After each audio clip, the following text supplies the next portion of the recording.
Hello friends, welcome to studies park YouTube family. आज हम लोग शुरू करने वाले हैं स्पेक्ट्रम चैप्टर से। स्पेक्ट्रम बुक से चैप्टर है गवर्नर जनरल। फर्स्ट हम लोग वारेन हेस्टिंग्स गवर्नर जनरल से शुरू कर रहे हैं।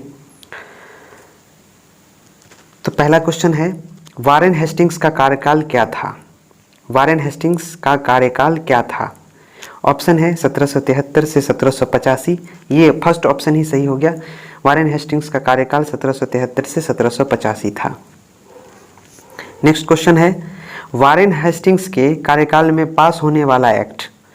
वारेन हेस्टिंग्स के कार्यकाल में पास होने वाला एक्ट कौन सा था?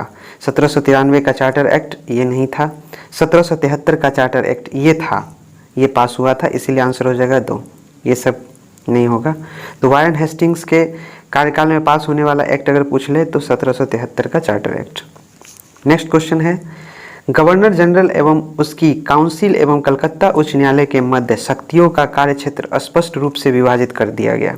तो वैसा गवर्नर जनरल बताइए किसके कार्यकाल में, कौन एक्ट के द्वारा, किस एक्ट के द्वारा गवर्नर जनरल और उसके काउंसिल का जो शक्ति था वो अलग कर दिया और कलकत्ता उच्च न्यायालय का शक्ति अलग कर दिया। दोनों के बीच बंटवारा कर दिया कि आपका कार्यक्षेत्र ये है और गवर्नर जनरल और उनके काउंसिल का कार्यक्षेत्र ये है। तो वह एक्ट था 1781 का एक्ट। 1781 के एक्ट के द्वारा गवर्नर जनरल एवं उसकी काउंसिल की शक्ति अलग कर दी गई और कलकत्ता उच्च न्यायालय का जो शक्ति था उसको अलग कर दिया। दोनों का कार्य क्षेत्र बांट दिया गया, दोनों के बीच स्पष्ट रूप से विभाजन कर दिया गया था। कहीं कहीं पे मिस्टेक लोग करते हैं, 1773 एक्ट मार देते हैं, तो ये गलत है। यहाँ पे पूछ रहा है स्पष्ट रूप से। नेक्स्ट क्वेश्चन है, किस गवर्नर जनरल के कार्यकाल में 1784 का पिट्स इंडिया एक्ट पारित हुआ? तो पिट्स इंडिया एक्ट जो पारित हुआ था वारेन हेस्टिंग्स के कार्यकाल में। ये पिक्चर भी देख रहे हैं, वारेन हेस्टिंग्स का है। इन्हीं के कार्यकाल में पिट्स इंडिया एक्ट पारित किया गया। ये काफ़ी महत्वपूर्ण टॉपिक है, स्पेक्ट्रम से मैंने बनाया है क्वेश्चन। आप इसको याद करते चले जाइए, बहुत ही फ़ायदा करेगा आपको। खास करके बीपीएससी के एग्ज़ाम के लिए, यूपीएससी हो, दरोगा हो, अगर किसी भी एग्ज़ाम का प्रिपरेशन कर रहे हैं, खासकर जनरल स्टडी मॉडर्न हिस्ट्री में, तो ये हेल्पफुल है। नेक्स्ट क्वेश्चन है, गवर्नर जनरल वारेन हेस्टिंग्स के समय कौन सा युद्ध हुआ था? पहला है 1795 ईस्वी का निज़ाम एवं मराठों के बीच खरदा की लड़ाई, ये गलत है। द्वितीय मराठा युद्ध 1803 से 5, ये भी गलत है। 1774 का रोहिल्ला युद्ध, ये सही है। Warren Hastings, governor general Warren Hastings के समय 1774 का रोहिल्ला युद्ध हुआ था। Okay. Governor general Warren Hastings के कार्यकाल 1773 से 85 के बीच, 173 हो गया यहाँ पे, 1773 से 85 के बीच हुए घटनाओं का सही मिलान करें। तो गवर्नर जनरल वारेन हेस्टिंग्स का कार्यकाल हमको पता है 1773 से 85 था। अब इनके कार्यकाल के बीच इनके द्वारा जो कार्य किए गए, इनके कार्यकाल में जो घटनाएं घटी, उसका मिलान करना है।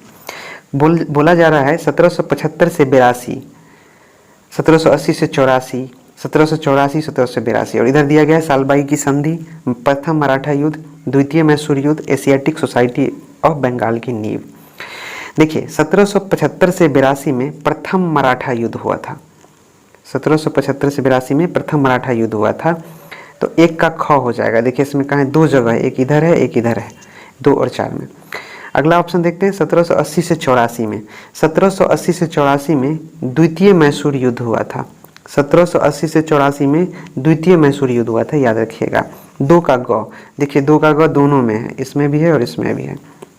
अब अगला 3 का देखते हैं, 1784। 1784 में एशियाटिक सोसाइटी ऑफ बंगाल की नींव पड़ी थी, याद रखना है, इसको एकदम रट लीजिए।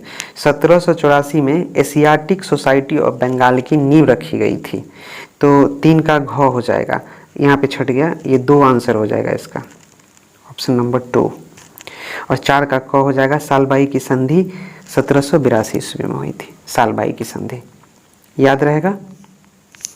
नेक्स्ट क्वेश्चन है, किस गवर्नर जनरल का बनारस के राजा चैत सिंह से विवादास्पद संबंध था?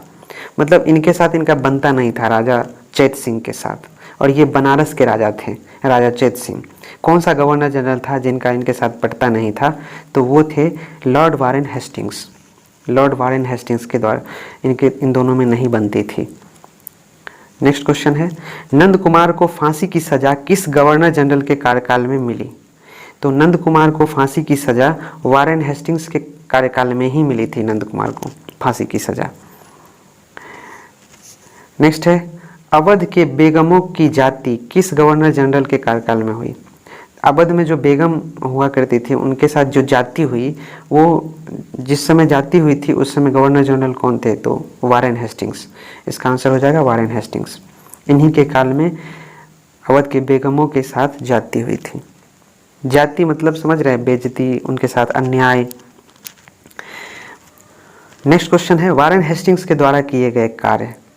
बंगाल में द्वैध शासन की समाप्ति, कलकत्ता को बंगाल की राजधानी घोषित किया जाना, कलकत्ता में सदर दीवानी और एक सदर निजामत अदालत की स्थापना करना, ये तीनों काम वारेन हेस्टिंग्स के समय में हुआ था, इसलिए आंसर हो जाएगा उपयुक्त सभी।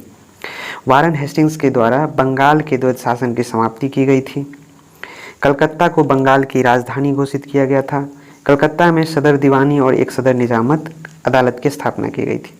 आपसे क्वेश्चन पूछ लेगा कि द्वैध शासन की शुरुआत किसने की थी, तो ये रॉबर्ट क्लाइव हो जाएगा। ओके, यहाँ पे एक क्वेश्चन ये भी पूछ लिया जाता है कि किस गवर्नर जनरल पर इंग्लैंड वापस लौटने पर महाभियोग चलाया गया था? तो ये वारेन हेस्टिंग्स ही थे जिन पर इंग्लैंड में वापस लौटने पर महाभियोग चलाया गया था। इंग्लैंड में इन पर महाभियोग चलाया गया था, ये भी क्वेश्चन पूछ लिया जाता है। फ्रेंड्स, यहाँ पे हमारा सेशन ख़त्म होता है। मिलते हैं नेक्स्ट गवर्नर जनरल के चैप्टर में। तब तक के लिए थैंक यू।